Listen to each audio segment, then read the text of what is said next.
Tiga pahlawan nasional kita itu punya kebiasaan membaca Al-Quran yang menakjubkan. Satu, Cokro Aminoto.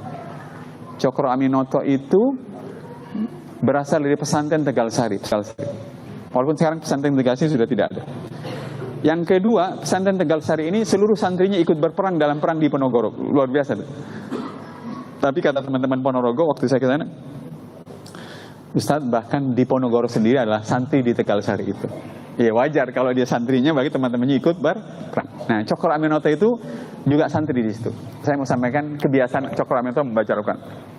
Tahun 1931 beliau itu sakit. Pas di malam hari sedang beristirahat tidur, tiba-tiba keluarga yang menjaganya itu dikagetkan karena Cokro Aminoto itu, ngata orang Madura, ngacek, ngigau. Ya. Habis itu baca Al-Quran dengan sangat fasih dan lagu yang sangat indah, melebihi fasih dan indahnya dibandingkan ketika dia masih terjaga. Orang-orang yang menjaganya heran, merinding juga. Tapi ini merinding enak ya, merinding dengarkan orang ngigau, bertakbir dan baca Al-Quran. Mereka sepakat bangunkan saja dia. Setelah ditepuk-tepuk, lalu siapa yang datang? Rasulullah SAW. Kenapa Cokro Aminoto itu suka baca Al-Quran sampai ke bawah-bawah dalam igauannya? Karena tidak mungkin orang ngigau itu kecuali sehari-hari ya biasa begitu. Kalau ada orang ngigau, berapa tadi skor pertandingan? Berarti memang suka main bola gitu kan? Ya. Nah, Cokro Aminoto itu butuh kebiasaan membaca Al-Quran sebanyak-banyaknya karena beliau itu memimpin organisasi Sarekat Islam waktu itu, anggotanya 3 juta manusia. Sementara penduduk Nusantara waktu itu menjelang tahun 45 mendekati 70 juta. 3 juta per 70 juta itu sangat besar. Budi Utomo, organisasi yang kita kenal itu, jumlah anggotanya cuma 10.000 orang, tidak ada apa-apanya. Jadi dengan punya kebiasaan membaca Al-Quran yang luar biasa, mental, semangat, jiwa beliau itu menjadi sangat kuat. Hati itu. Yang kedua, pahlawan nasional yang kedua yang punya kebiasaan membaca Al-Quran yang unik dan luar biasa adalah Kiai Haji Hasyim Asy'ari. Kata Kiai Haji Muhid Muzadi, Kiai Haji Hasyim Asy'ari itu kalau ngimami sholat subuh suka membaca 1 juz untuk 2 rakaat sholat subuh. Saya doakan Bapak Ibu sekalian, adik-adik nanti kalau kembali ke kampung, masjid sholatnya kalau sholat subuh nanti imamnya ngamaja 1 juz untuk 2 rakaat sholat subuh. Kira-kira tambah banyak nggak jamaah? Kalau menurut saya tambah banyak ya. Yang akan menjadi makmumnya itu nenek-nenek, kakek-kakek yang udah tua-tua itu.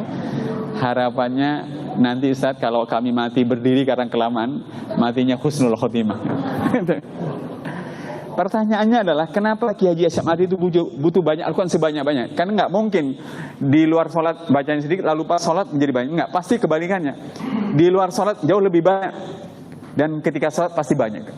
Beliau itu waktu datang dari Mekah bikin pesantren di Tebuyereng. Oleh ayahnya ditegur, kenapa engkau bikin pesantren di tempat yang seburuk seperti itu? Karena Tebuyereng itu tempat pelacuran, perjudian, pokoknya tempat maksiat pol. Kata Kiai Haji Hasyim Asy'ari, kalau memang Islam itu rahmatan lil alamin, pasti bisa memperbaiki keadaan. Dengan bekal Al-Quran, beliau hafal 30 juz.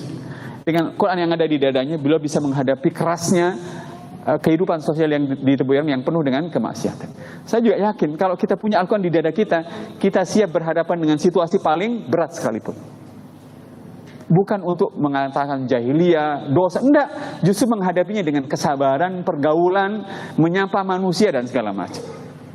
Kalau cuma jahiliyah, dosa itu paling gampang tetapi untuk dimulai langkah-langkahnya untuk memperbaiki keadaan sedikit demi sedikit. Pahlawan nasional yang ketiga yang punya kebiasaan membaca Al-Quran yang menakjubkan adalah Profesor Dr. Hamka.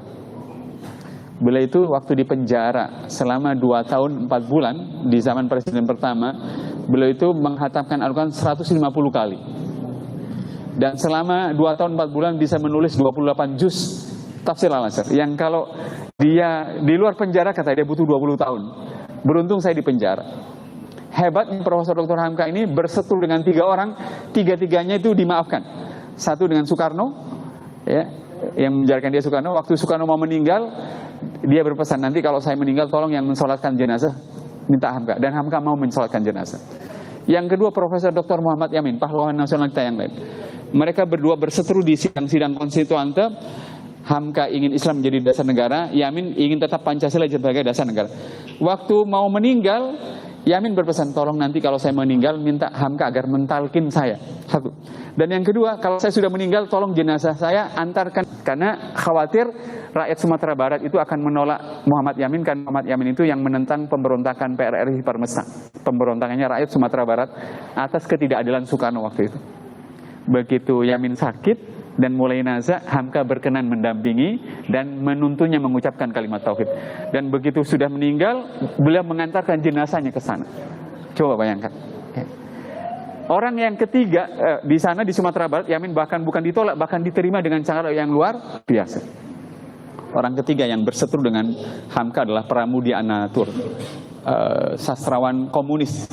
Dia Muslim, tapi sastrawan komunis. Nah, di antaranya menuduh Hamka itu karyanya tenggelamnya kapal Van der Wijk itu sebagai jiplakan. Nah, pas Pramudia itu anak perempuannya mau menikah, dia bilang, kamu kalau mau menikahi anak perempuan saya, belajar dulu agama pada Hamka. Coba bayangkan. Dan Hamka dengan besar jiwa mau mengajari agama seorang laki-laki yang tidak menikah dari dengan seorang putri, yang putrinya itu adalah anak dari orang yang memusuhi dia. Sehebat itu Al-Quran kalau masuk ke dalam diri kita. Bisa membuat kita berjuang, kuat berjuang, bisa membuat orang itu kuat berkarya dan segala macam. Jadi kalau kita ini ada Al-Quran dalam diri kita, malas baca buku, tidak suka beribadah, tidak suka berjuang, maka kemungkinan besar yang terjadilah salah persepsi kita dengan Al-Quran dan salah bergaul kita dengan Al-Quranul Karim.